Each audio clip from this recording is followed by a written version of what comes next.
Pois é, e essa primeira semana de COP30, realizada em Belém, chegando ao fim com algumas questões importantes ainda sem solução. Para fazer um balanço, a gente recebe agora o doutor em Direito Ambiental e pesquisador da Fundação Getúlio Vargas, Leonardo Munhoz, que gentilmente atende aqui a Jovem Pan. Leonardo, bom dia, bem-vindo, hein?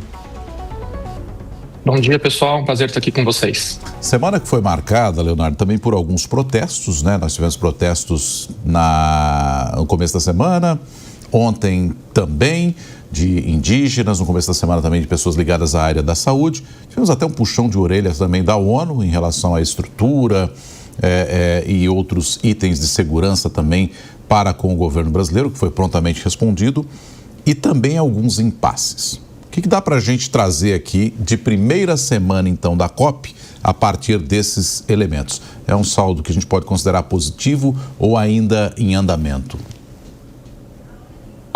Com relação à primeira semana de qualquer COP, é normal que você não tenha temas concluídos ou grandes avanços aqui formais no aspecto da negociação, tá?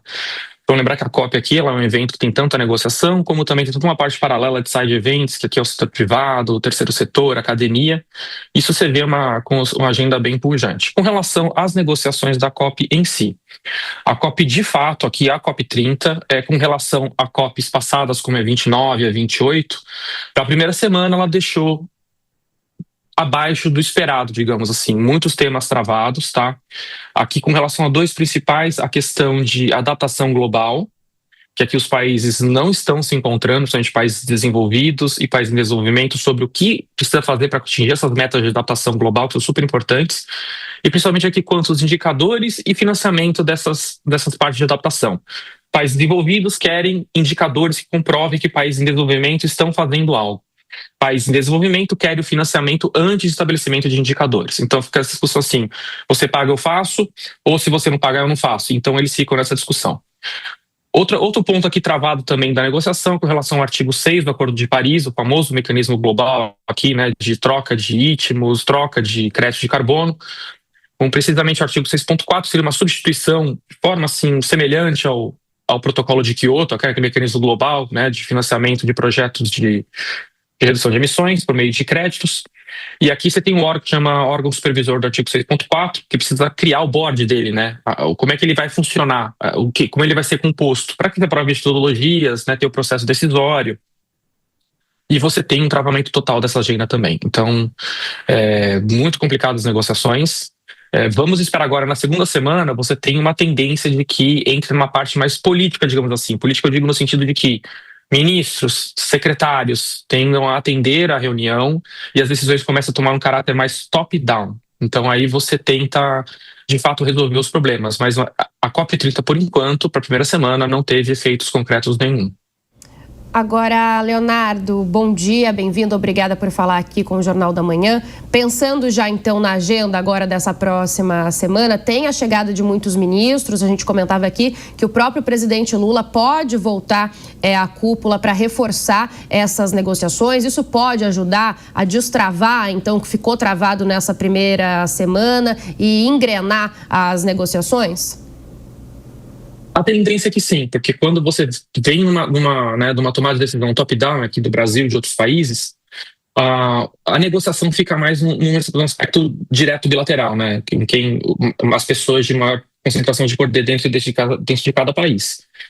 Mas aqui vamos lembrar que a natureza dos temas em si é muito difícil. Eu estou trabalhando novamente aqui com o aspecto de financiamento, novamente aqui com o aspecto de quem vai financiar a adaptação global. E você tem uma reticência de países envolvidos em, de fato, começarem a arcar com essas despesas, e países em desenvolvimento não querendo arcar com indicadores aqui ou formas de que a adaptação está sendo feita ou não sem ter uma contrapartida financeira. Aqui, principalmente por parte dos países africanos. Esses, inclusive, reclamando que esses indicadores sendo discutidos não representam a realidade da África, que tem desertificação e etc. Então, é realmente uma negociação muito complexa, tá?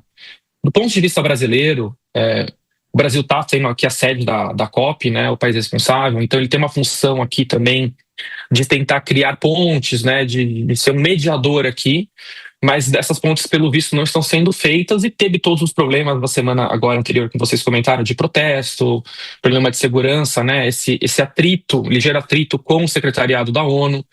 Isso tudo acaba agravando a situação brasileira, tá? Do meu ponto de vista aqui para a segunda semana, mesmo o Lula indo para dar uma força na COP, tem um ponto a parte do Brasil que também não condiz com as negociações. O Brasil não se resolveu na questão do plano clima, por exemplo, que é o plano-chave de como o Brasil vai adaptar ou mitigar as suas emissões. Esse plano não foi apresentado até agora, você tem desencontros dentro dos próprios ministérios. Então, assim, se criou uma COP com expectativa muito alta por fato de ser no Brasil, de ser na floresta amazônica, né? De estar lá, de estar em contato com as comunidades indígenas, mas na parte prática da negociação, a realidade está se impondo e está vendo que é uma situação muito mais complexa. Doutor Leonardo, os nossos comentaristas também participam aqui da nossa entrevista, Cássio Miranda e também a Mônica Rosenberg. A Cássio, a sua pergunta. Leonardo, bom dia. Nós sabemos, e não é segredo a ninguém, que o Brasil hoje é um país cuja economia tem uma dependência muito grande do agronegócio. E nós temos acompanhado um conflito, não sei se de narrativas ou prático, entre o agronegócio e a preservação ambiental. A partir da perspectiva da COP, é possível nós conciliarmos a sustentabilidade e o agronegócio, ou hoje eles não sentam na mesma mesa? Essa perspectiva de conciliação não existe?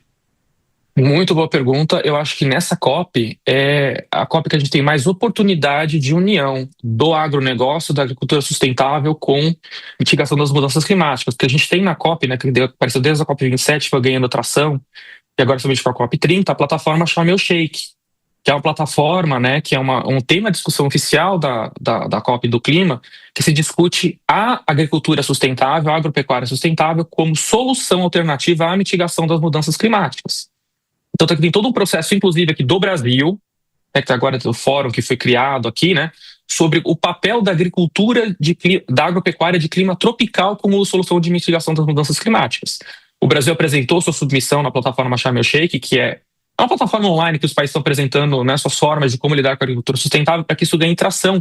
E é uma união da agenda tanto da UNFCCC, que é a Convenção do Clima das Nações Unidas, que é onde se hospeda o Acordo de Paris, por exemplo, né, como também com a própria FAO. Então você está tendo uma união desses dois órgãos, justamente na discussão desse tema, ou seja, a agropecuária sustentável como solução para as mitigações climáticas. Então esse ponto de contato nunca foi tão próximo como na COP30.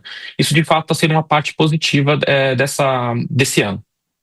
Doutor Leonardo, nossa comentarista Mônica Rosenberg também vai fazer uma pergunta para o senhor. Mônica. Bom dia, Leonardo, doutor Leonardo, muito obrigada por estar aqui. A minha pergunta é voltando à cobertura da COP, porque nesta primeira semana muito se falou sobre a COP, se falou sobre o preço da coxinha, se falou sobre infiltração de água, sobre as demandas específicas de tribos indígenas que atrapalharam o acesso, até ato de antissemitismo teve, um rabino que teve que ser escoltado. Então, assim, muito sobre o evento e muito pouco sobre os temas, né? Você está falando aí da datação, é um tema que a Patrícia Costa vem abordando, mas quem não segue a Jovem Pan ou não é da área não está sendo exposto. Isso foi intencional para tirar da pauta, para desvalorizar essa pauta que é importante para todo mundo, né? Não é uma pauta da esquerda, o desenvolvimento sustentável está aí para ficar e nós temos que falar disso, e é o capitalismo que vai tocar isso, é a direita que vai levar isso à frente. Quando que esse assunto vai entrar na pauta? É agora que vão chegar os ministros, ou nós vamos continuar fingindo que a COP é sobre a sua estrutura e não sobre as metas que vão ser definidas no final? Eu acho super importante, porque o que interessa para a COP, gente, a essência da COP é essa estrutura de negociação e tomada de decisão entre as partes signatárias. É isso que interessa.